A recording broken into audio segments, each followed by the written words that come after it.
Esse caso japonês é insano de brutal. Esse é o arquivo 11.09, toda semana um vídeo longo, cada um mais bizarro que o outro. Inscreva-se e comente algum caso que você gostaria de ver aqui, e se esse vídeo te deixar desconfortável, comenta também, porque esse aqui é pesado. Em maio de 1997, a cidade de Kobe, no Japão, foi tomada pelo medo. Um assassino começou a atacar crianças, sem motivo aparente. Usando o pseudônimo Seito Sakakibara, também conhecido como Shinichiro Azuma, ele cometeu uma série de crimes brutais e suas vítimas tinham algo em comum. Eram crianças do ensino fundamental, entre 9 e 13 anos de idade. Agora que você já sabe onde tudo aconteceu, vamos começar. No dia 10 de fevereiro de 1997, por volta das 16 horas e 35 minutos, duas estudantes de 12 anos estavam voltando da escola primária Minami Ochiai quando foram atacadas. O agressor atingiu as duas na nuca, perto de um conjunto de apartamentos. Uma delas ficou gravemente ferida e precisou de uma semana de tratamento. Na época, ninguém imaginava o que aquilo realmente significava. Como eu falei no início, isso só piora.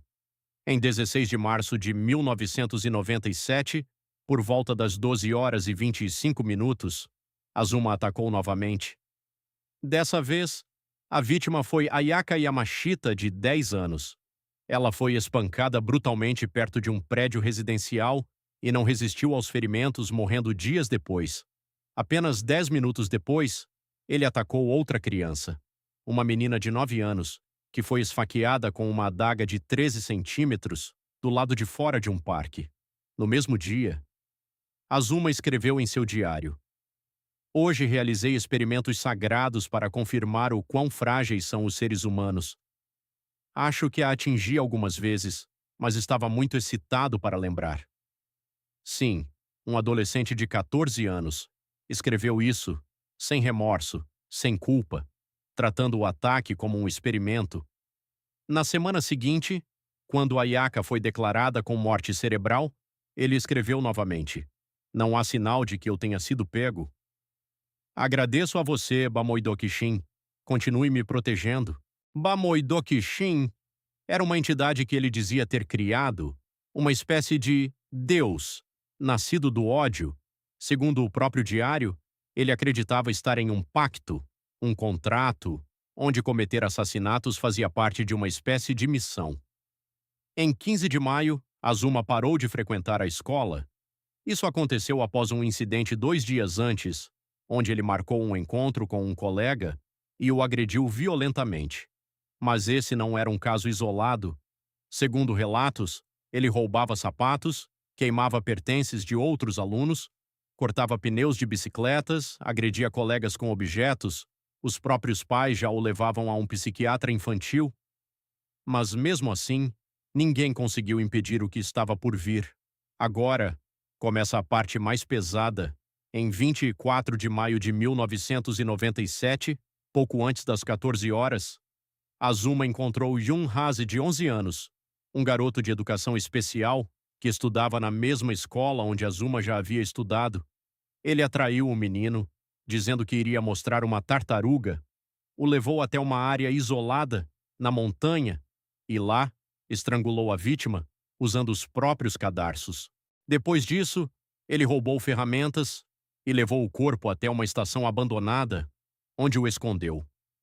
No dia seguinte, ele voltou ao local e fez algo ainda mais perturbador. Entre 13 horas e 15 horas, Azuma decapitou o corpo. Ele mutilou a cabeça, arrancou os olhos, cortou o rosto e tentou remover a língua. Depois disso, levou a cabeça com ele. O corpo ficou escondido, a cabeça... não. No dia 27 de maio, durante a madrugada, Azuma saiu de casa de bicicleta, com a cabeça dentro de um saco plástico. Ele foi até a escola, sua antiga escola. Tentou colocar a cabeça no muro, mas ela caiu. Então, ele deixou no portão principal. Antes de ir embora, colocou um bilhete dentro da boca da vítima e ficou observando por alguns minutos. Horas depois, a cabeça foi encontrada. O bilhete dizia: Agora o jogo começa. Policiais estúpidos tentem me impedir. Acho matar extremamente prazeroso. O Japão inteiro entrou em choque. A polícia iniciou uma investigação massiva, mas havia um problema. Ninguém imaginava que o autor era uma criança.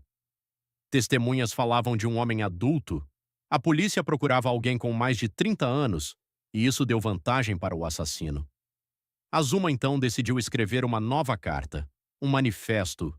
Ele queria ser entendido, ou melhor, queria ser reconhecido. Em 6 de junho, a carta chegou ao jornal Kobe Shimbun, com mais de 1.400 caracteres. Nela, ele assumia os crimes e ameaçava novos ataques. A investigação continuou, até que em 28 de junho, Azuma foi chamado para interrogatório.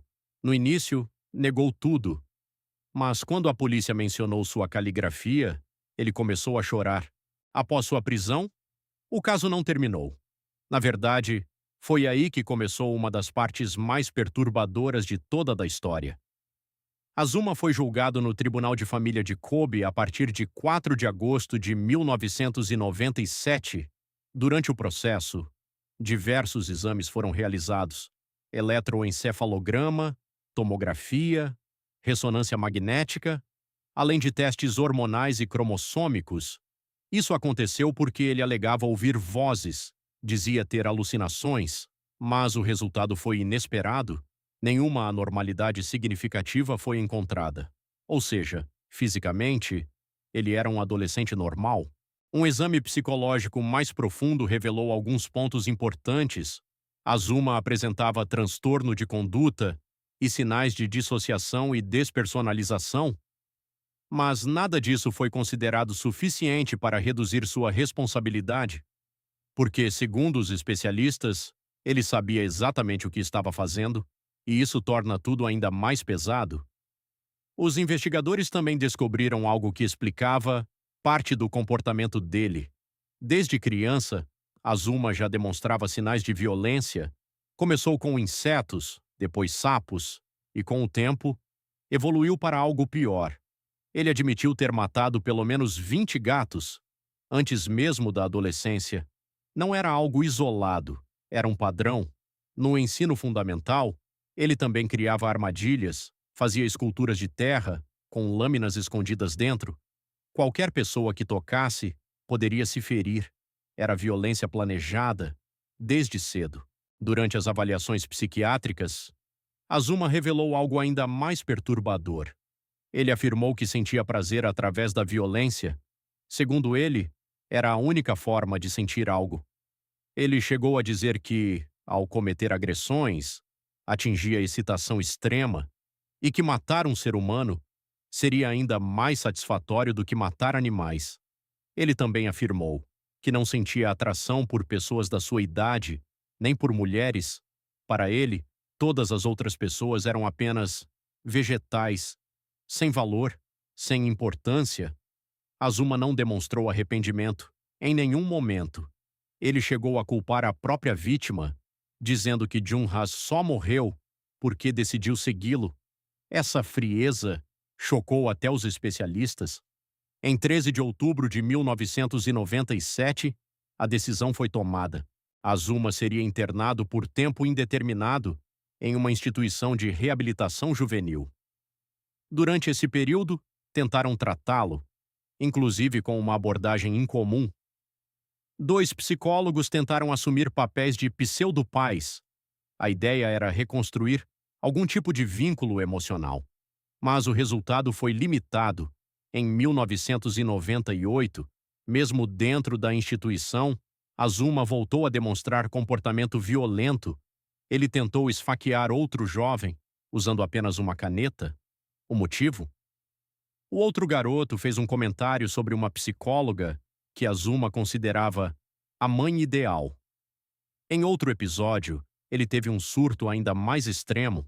Durante o verão de 2002, após sofrer provocações, Azuma ameaçou outros internos e acabou ferindo a si mesmo. Esse incidente resultou na extensão de sua detenção. Mesmo assim, em 2003, ele conseguiu uma libertação provisória e, em 2005, foi oficialmente liberado. Isso gerou revolta no Japão. Muitas pessoas acreditavam que ele não estava pronto, principalmente porque o próprio governo tomou a decisão incomum de avisar o público, o que só aumentou o medo. Até hoje, sua identidade oficial continua protegida. Ele ficou conhecido apenas como Garoto A ou Seito Sakakibara, mas seu nome real acabou vazando na internet anos depois. O caso também gerou diversas consequências.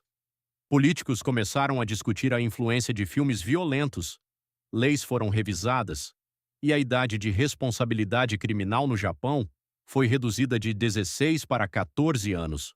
Um impacto direto desse caso. A própria família de Azuma também foi destruída. Seus pais se divorciaram, seu pai mudou de nome e publicou um livro com toda a renda destinada às vítimas. Anos depois, em 2015, Azuma voltou a aparecer. Ele lançou um livro autobiográfico, onde descrevia os crimes em detalhes. O livro virou best-seller, e isso gerou revolta, principalmente entre familiares das vítimas, porque enquanto eles ainda lidavam com a dor, o responsável estava lucrando com a própria história. Pouco tempo depois, ele criou um site, onde postava imagens perturbadoras, o que reacendeu ainda mais a discussão sobre o caso. No final, esse não é apenas um caso sobre um crime, é um caso sobre até onde a mente humana pode chegar. Um adolescente, 14 anos, sem motivo claro, sem empatia, sem arrependimento, e com uma mensagem que até hoje assombra o Japão, e confessou. Admitiu o assassinato de Jun Haas, de Ayaka, e os outros ataques. Disse que Sakakibara era seu lado ruim e que a decapitação fazia parte de um ritual. As armas foram encontradas dias depois, no fundo de um lago. Martelos, uma adaga, tudo usado nos ataques. Azuma foi oficialmente preso e levado para um centro de detenção juvenil, encerrando assim um dos casos mais perturbadores da história do Japão. Um caso onde o assassino tinha apenas 14 anos e deixou uma mensagem que até hoje assusta. Agora o jogo começa. Esse foi o arquivo 11.09. Se quiser mais casos assim, comenta aqui embaixo e continua assistindo os próximos vídeos.